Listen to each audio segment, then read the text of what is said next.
एक DevOps engineer कितना पैसा कमा लेता है।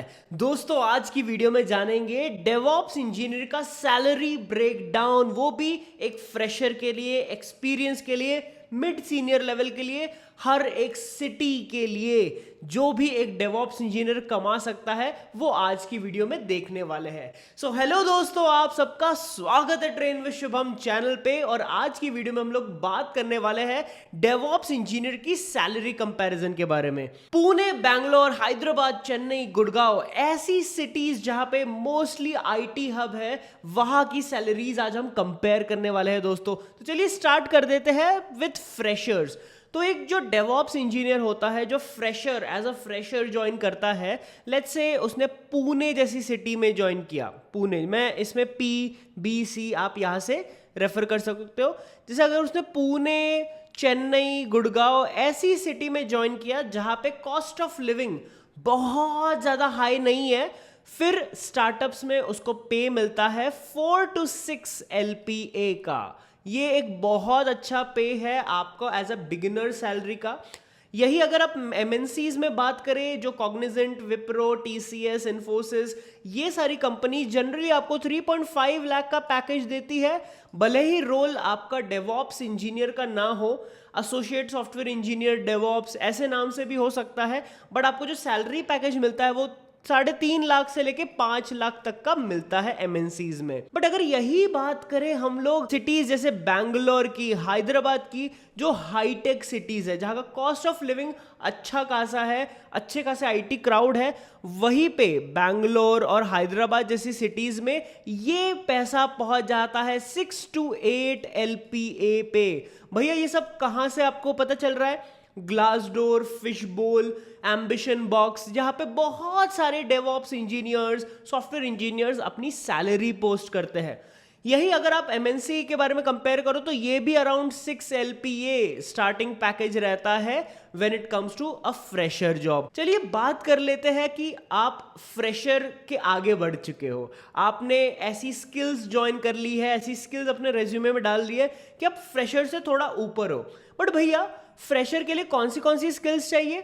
तो अगर आपको डेवऑप्स के बेसिक्स आते हैं, डेवऑप्स के बेसिक्स, और आपको शेल स्क्रिप्टिंग, ऑटोमेशन के बेसिक्स, और आपको हल्का फुल्का डॉकर, इसके सारे कॉन्सेप्ट्स आते हैं, तो आप एक फ्रेशर के लिए अप्लाई कर सकते हो।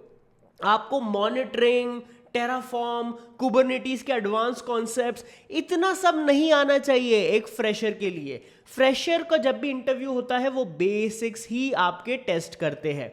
चलिए बात करते हैं 1 to 2 years एक्सपीरियंस, जहां पे आपका कैंडिडेट अच्छा खासा सीख चुका होता है, डेवऑप्स के फंडामेंटल्स क्लियर है, डॉकर, टेराफॉर्म, ये सब चीज़ों पे, प्रोजेक्ट्स पे आ चुका है, एंड वहां पे पुणे, चेन्नई, गुड़गांव ऐसी जगह पे उनकी सैलरी बन जाती है 9 से 11 लाख के बीच में। ये मेरी सैलरी थी जब मैं एक 2 साल एक्सपीरियंस इंजीनियर बन चुका था। और बहुत ही इंटरेस्टिंग टाइम रहता है ये, क्योंकि इसमें आप नई नई चीज़ें भी सीखते हो और आपकी जो सैलरी ब्रैकेट है वो भी बढ़ चुका होता है। कुछ कंपनीज में ये नंबर आपका 8 लाख भी होता है। वो आपके निगोशिएशन स्किल्स पे डिपेंड करता है कि कैसे आप इस नंबर को और बढ़ा पाओ। MNCs में अनफॉर्चुनेटली ये जो 1 से 2 साल एक्सपीरियंस वाले होते हैं, इनको भी मैक्स टू मैक्स आपका 8 LPA देते हैं अगर आपके पास बहुत अच्छी स्किल्स हुई तो। MNCs जनरली थोड़ा कम पे करती है as compare to a startup which is a growing startup. अगर आपका एक बहुत ही छोटा सा स्टार्टअप है तो वो आपको इतना ही कमी रिलेटेड टू MNC ही पे करेगा। 1 से 2 साल के एक्सपीरियंस के लिए क्या क्या स्किल्स आनी चाहिए भैया? आपको डॉकर और कुबरनेटिस का मास्टर बनना पड़ेगा, क्योंकि 1 से 2 साल में आपने कुबरनेटिस पे बहुत अच्छे से प्रोजेक्ट्स बना चुके होते हैं। बहुत सारे टीम में आपने कुबरनेटिस, डॉकर से रिलेटेड टास्क कर लिए होते हैं, प्लस आपको CI/CD की अच्छी नॉलेज हो जाती है, जैसे जेंकिंस हो गया, गिटलैब हो गया, ये सब ऑटोमेशन आपको 1 से 2 साल के एक्सपीरियंस में आ जाता है। यही अगर हम लोग बैंगलोर, हैदराबाद जैसी बड़ी बड़ी सिटीज के बारे में बात करें, जहां पे भर भर के पैसा मिलता है, क्यों? क्योंकि इसका कॉस्ट ऑफ लिविंग ज्यादा है दोस्त। एक कॉन्सेप्ट मैं आपको बताता हूं, परचेजिंग पावर पैरिटी। बहुत सारी जगह पे चीजें होती है ना वो सस्ती मिलती है एज कम्पेयर टू अलग अलग सिटीज, एंड जहाँ चीजें सस्ती मिलती है वहाँ पैकेजेस भी थोड़े कम होते हैं क्योंकि उतने पैसे की जरूरत नहीं होती है। तभी लोग क्या करते हैं, रिमोट जॉब पकड़ लेते हैं और इंडिया में बैठ कर काम करते हैं। उसके ऊपर एक और वीडियो बनाऊंगा। रिमोट जॉब की सैलरी ब्रेकडाउन चाहिए तो जरूर कमेंट में मुझको बताना। चलिए बात करते हैं बैंगलोर और हैदराबाद में 1 से 2 साल एक्सपीरियंस के लिए कितना पैसा मिलता है। ये नंबर 10 लाख तक भी पहुंच जाता है, 10 से 12 लाख तक भी पहुंच जाता है। अगर आप बैंगलोर की किसी बढ़िया से स्टार्टअप में काम कर रहे हो, ब्लिंकिट, फोन पे, इन सब अच्छी अच्छी कंपनीज में काम करोगे, आपको ये पैकेज पे उठाती है वो कंपनीज। अगर यही बात करें आपकी एमएनसीज में तो इनका अराउंड 10 लाख मैक्स देते हैं लोग। इनके कुछ नॉर्म्स रहते हैं कि मार्केट स्टैंडर्ड्स के अकॉर्डिंग चलना पड़ता है, तो ऐसा रहता है। अगेन आपको कुबरनेटीज, GitLab CI/CD, Jenkins CI/CD, Docker, इसमें एक अच्छी पकड़ होनी चाहिए, तब जाके आप इस सैलरी ब्रैकेट में पहुंच पाते हो। अब बात करते हैं ऐसे लोगों के बारे में जो अच्छा खासा डेवऑप्स जानते हैं। They have done certifications also, जैसे AWS सर्टिफाइड क्लाउड प्रैक्टिशनर के बाद जो सॉल्यूशंस आर्किटेक्ट करते हैं वो जनरली इधर होते हैं। तो जब आप 2 से 3 साल एक्सपीरियंस बन जाते हो तब आपको सर्टिफिकेशंस पे जाना चाहिए और आपको स्विच के बारे में सोचना चाहिए। जब आप स्विच करते हो कंपनीज में, जहां बैंगलोर, हैदराबाद जैसी कंपनीज है, बड़ी बड़ी कंपनीज है, वहां आपको आराम से 15 लाख तक का पैकेज मिल जाता है, आराम से, क्योंकि आपके पास अच्छी खासी नॉलेज है ऑन क्लाउड, अच्छी खासी नॉलेज है ऑन टेराफॉर्म, अच्छी खासी नॉलेज है ऑन कुबरनेटीज, अच्छी खासी नॉलेज है ऑन मॉनिटरिंग। क्योंकि 2 से 3 साल के एक्सपीरियंस कैंडिडेट को ये सारी चीजें आपको इंटरव्यू में पूछी जाती है, एंड जब आप ये सारी चीजें इंटरव्यू में अच्छे से बता देते हो, कंपनी को आपकी वैल्यू समझ में आती है दोस्त, और इन्हीं वैल्यूज के वजह से आपकी सैलरी बहुत ज्यादा हद तक बढ़ जाती है। 15 lakh in Bangalore is a very good salary. यही अगर आप पुणे या फिर चेन्नई या फिर गुड़गांव में कंपेयर करें तो ये 12 से 15 लाख के बीच में होती है इफ यू नेगोशिएट वेल। और यहीं पे अगर आप एमएनसीज की बात करो तो ये भी 12 से 15 लाख के बीच में आपको पैकेजेस देते हैं।